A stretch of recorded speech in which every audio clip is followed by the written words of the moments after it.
Ada orang tanya kita hukum masuk gereja, kita jawab makruh. Dia kata ada ustaz kata haram. Jawabnya bukan fatwa kita, kita bukan mufti yang kata makruh. Dan bukan pendapat kita sebenarnya makruh tu. Kita bukan fuqaha. Faham tak? Kita nakar saja daripada kitab-kitab ulama. Buka kitab-kitab fiqh.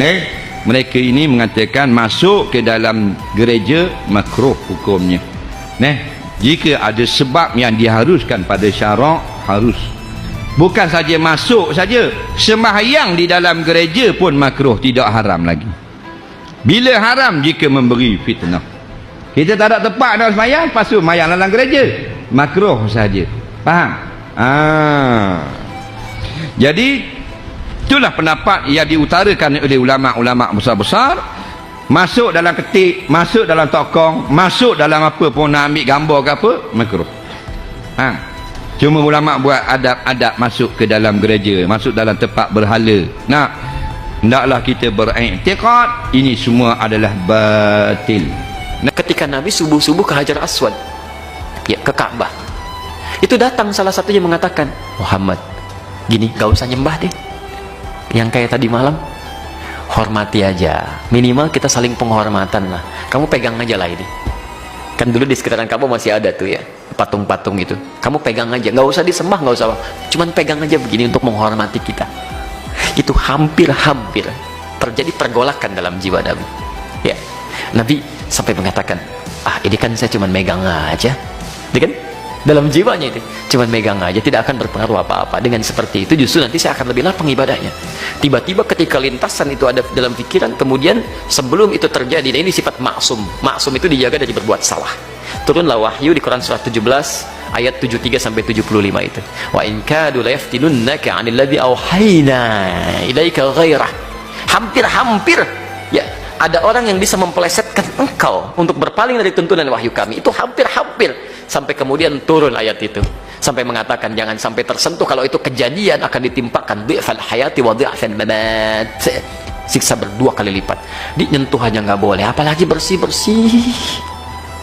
Itu ada anak-anak pakai kerudung, anak-anak SD, anak-anak SMP, diminta bersih-bersih tempat ibadah orang lain. Allah, dosanya banyak itu. Tolong, aduh, anak cucu kami jangan dibawa seperti itu ya. Tolong jangan dipelesetkan itu. Kalau anda mau ingkar aja sendirian, jangan ngajak-ngajak orang lain. Itu pun kami doakan supaya bertobat gitu kan.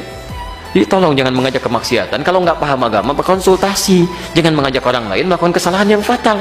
Itu kasihan anak-anak pakai kerudung, masih SD, ada yang SMP, dibawa ngelap-ngelap tempat ibadah orang.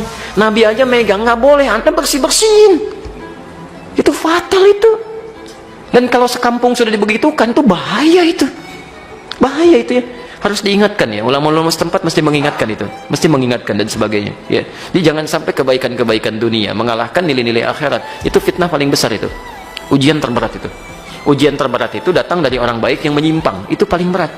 Sehingga ketika akan diluruskan ya sudah pada ngasih duluan ya kan, sudah dibiayain, sudah dibeasiswain, jadi sulit nolaknya.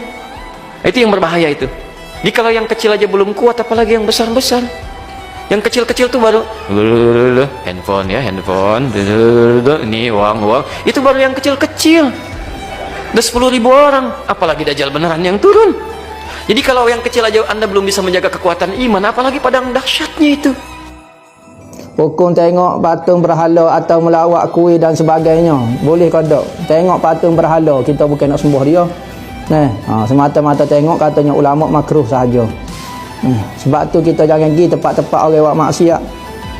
Hukum dia ar-ridha bil kufri kufr, ar-ridha bi maksiatin maksiatun. Redha, suka dengan orang yang melakukan maksiat depan kita. Kita tengok, kita tak buat, maka hukum dia seolah kita buat maksiat tu. Sebab tu ulama tak apa suka pergi tempat maksiat, kerana dia akan tegur. Apabila nak tegur payah. Orang ramai, bagus sekali dia tengok saja, maka tengok maksiat, jadi boleh pahala, boleh dosa maksiat.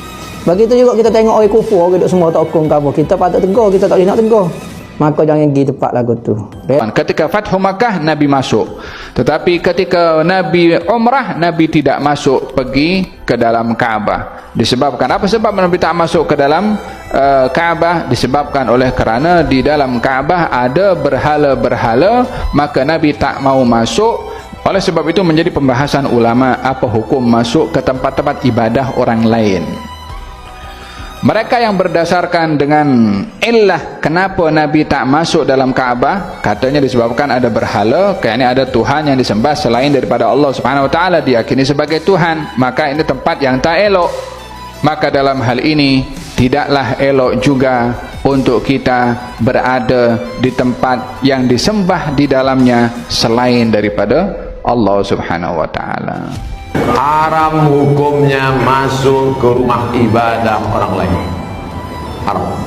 Karena Nabi tak mau masuk ke dalam tempat fihi surah wat tamathil, kalau di dalam tu ada patung berhala.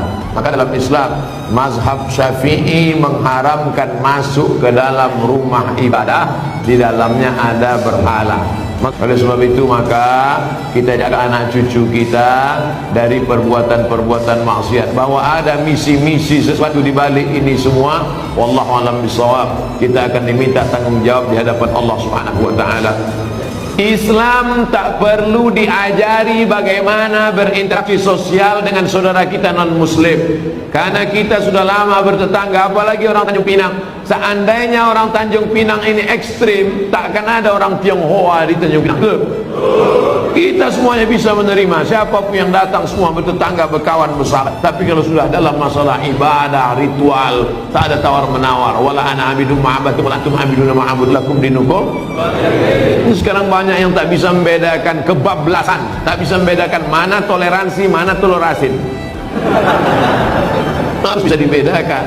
Jangan karena toleransi mengorbankan keyakinan akidah anak-anak kita. Nauzubillah.